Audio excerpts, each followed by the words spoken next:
नमस्कार दोस्तों, ज्ञान हब पर आपका स्वागत है। वर्तमान भारत का जो सबसे महत्वपूर्ण टॉपिक है वो है जनगणना।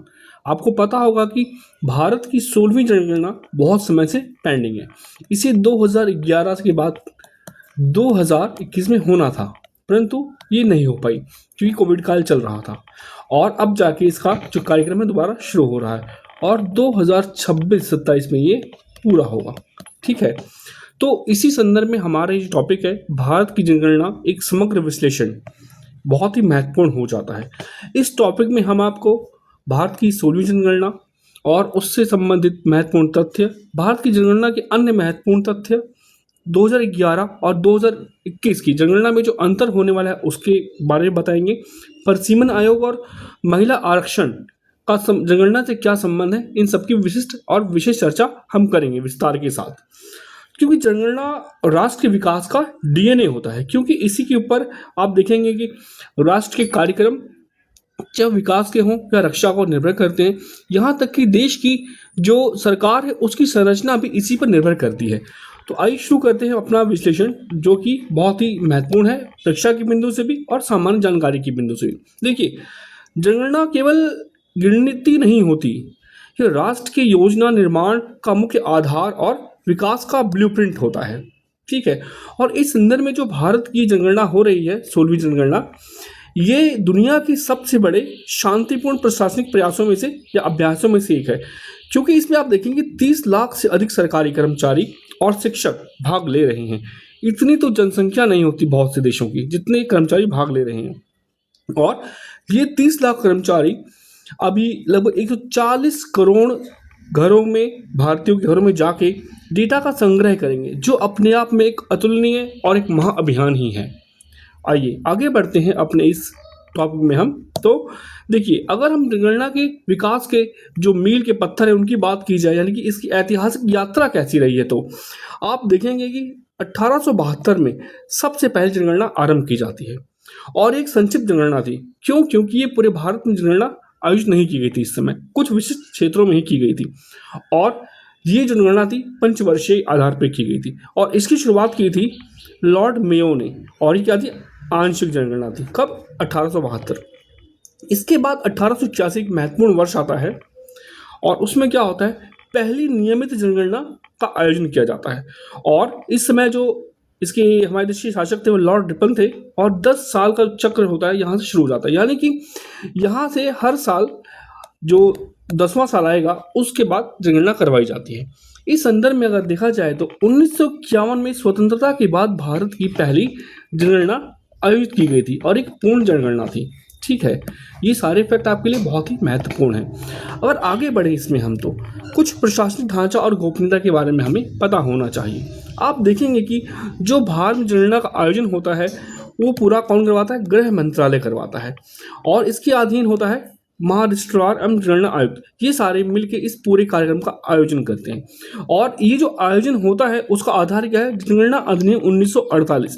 ये एक बहुत ही महत्वपूर्ण और गोपनीय दस्तावेज होता है। देखिए, इसकी अगर गोपनीयता की बात की जाए तो अदालत में सबूत के तौर पर भी पेश नहीं किया जा सकता, ये इतना गोपनीय होता है। यही नहीं, पुलिस या इनकम टैक्स विभाग भी ये व्यक्तिगत डाटा आपसे मांग नहीं सकता, यानी कि सरकार से प्राप्त नहीं कर सकता।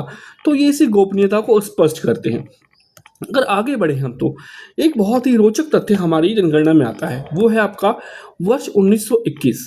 देखिए, वर्ष 1921 यानी कि 1911 के बाद जब हमारी जनगणना 1921 में होती है तो इसे कहा जाता है महान विभाजक वर्ष। ऐसा क्यों कहा जाता है? आप देखेंगे कि जब से जनगणना शुरू हुई है और आज तक कभी भी हमारी जनगणना में जो वृद्धि हुई है लोगों की, वो माइनस में नहीं गई। केवल 1921 ही वो दशक था जब जनगणना हमारी माइनस में चली गई थी। यानी कि उस वर्ष, उस दशक में जो जनगणना में कमी आई थी वो 0.31% की कमी आई थी, वृद्धि ना होकर कमी हुई थी। इसलिए क्या कहते हैं इसको? महान विभाजक वर्ष कहा जाता है। इसको यूपीएससी से लेके यूपीपीसीएस तक सभी परीक्षाओं में कई बार पूछा जा चुका है। देखिए, ये लिखा भी यहाँ पे, और ये क्यों हुई थी कमी, ये इंपॉर्टेंट है। तो आप देखेंगे कि इस वर्ष इन्फ्लुएंजा पूरे भारत में फैला हुआ था, महामारी की स्थिति उत्पन्न हो गई थी और भयंकर अकाल उत्पन्न हो गया था देश में, जिसके चलते लाखों लोग मर गए थे और अकाल मृत्यु की गाल में समा गए, जिसके परिणाम ये निकले कि उस वर्ष भारतीय जनसंख्या में नकारात्मक वृद्धि यानी कि कम हो जाती है इसकी वृद्धि। आगे बढ़े तो हम देखते हैं कि कुछ अन्य महत्वपूर्ण रोचक तथ्य क्या हैं। आप सोचें कि हमारी जनगणना इतनी विस्तृत और समावेशी है कि जिन लोगों के पास घर नहीं है, आवास नहीं है, उनकी गिनती भी की जाती है, जो अपने आप में बहुत ही चुनौतीपूर्ण है, क्योंकि आप के पास अगर घर है तो सरकार आप संपर्क कर सकती है और आपका डेटा कलेक्ट कर सकती है, परंतु जब घर नहीं होता तो सरकार आपको कहाँ ढूंढेगी। ऐसे में सरकार एक अभियान चलाती है। वो अभियान कब चलाती है? फरवरी की आखिरी रात जितने भी लोग रेलवे स्टेशन और फुटपाथ पर सो रहे होते हैं उनके पास संपर्क किया जाता है और उनकी गिनती की जाती है। इसे बोलते हैं हाउसलेस इम्यूनरेशन, और उन लोगों को गिन के घरों की बिना रहने वाले लोगों के रूप में शामिल किया जाता है। अब एक और महत्वपूर्ण बात बताई जाए आपको, पहले भारत में थर्ड जेंडर की गणना नहीं की जाती थी और 2011 में पहली बार अन्य यानी अदर श्रेणी में इनकी गणना की गई और इन कुल जनसंख्या जो निकल के आई थी वो 4.88 लाख जनसंख्या निकल के आती है देश में। ठीक, देखिए मानव गणना तो सब जानते हैं, पर हमारे देश में पशु गणना भी की जाती है। ठीक है, यानी कि इंसानों के अलावा भारत में हर 5 साल में अलग से पशु गणना भी की जाती है। इसे लाइफ स्टॉक सेंसस कहते हैं और ये भी महत्वपूर्ण आर्थिक आंकड़े प्रदर्शित करते हैं। आगे बढ़े तो 2001 की जनगणना के कुछ बेंचमार्क हम देख लेते हैं पहले, फिर तुलना करेंगे 2021 की जनगणना से, यानी 2026-27 जनगणना से। देखिए, जो कुल जनसंख्या आई थी 2021 में वो थी 121 करोड़ की, और वर्तमान में जो जनसंख्या आ सकती है इन आंकड़ों में कहा जा रहा है लगभग यानी कि लगभग 50 करोड़ की वृद्धि हो सकती है 2026-27 की जनसंख्या में, जो अपने आप में बहुत बड़ी वृद्धि है।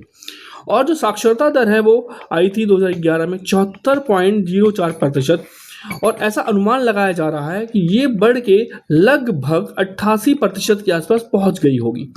वहीं अगर पुरुष साक्षरता की बात की जाए तो 2011 में ये 82.14% थी और महिला साक्षरता 65.46% थी।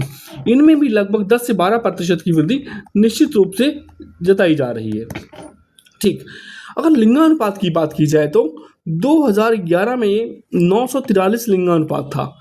ठीक है, ये अपने आप में बहुत इंपॉर्टेंट है क्योंकि ये वृद्धि को दर्शाता है, और ऐसा अनुमान है कि ये भी लगभग 5 से 6 वृद्धि को दर्शा सकता है।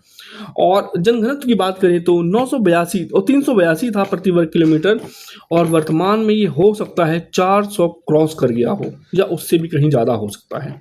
देखिए, ये आंकड़े बहुत महत्वपूर्ण हैं, आप इसको नोट भी करिए ताकि आपके परीक्षा में कोई दिक्कत ना हो। अगर भौगोलिक वितरण की बात की जाए, उन चरम बिंदुओं की बात की जाए जो आपके लिए इंपॉर्टेंट हैं, तो आप जानते हैं कि देश का सर्वाधिक जनसंख्या वाला जो राज्य है, प्रदेश है, वो उत्तर प्रदेश है, और सबसे कम जनसंख्या वाला जो प्रदेश है वो सिक्किम है। ठीक इसी प्रकार साक्षरता की बात की जाए तो केरल साक्षरता में प्रथम स्थान पर। ये सारे आंकड़े 2011 के सेंसस पर आधारित हैं।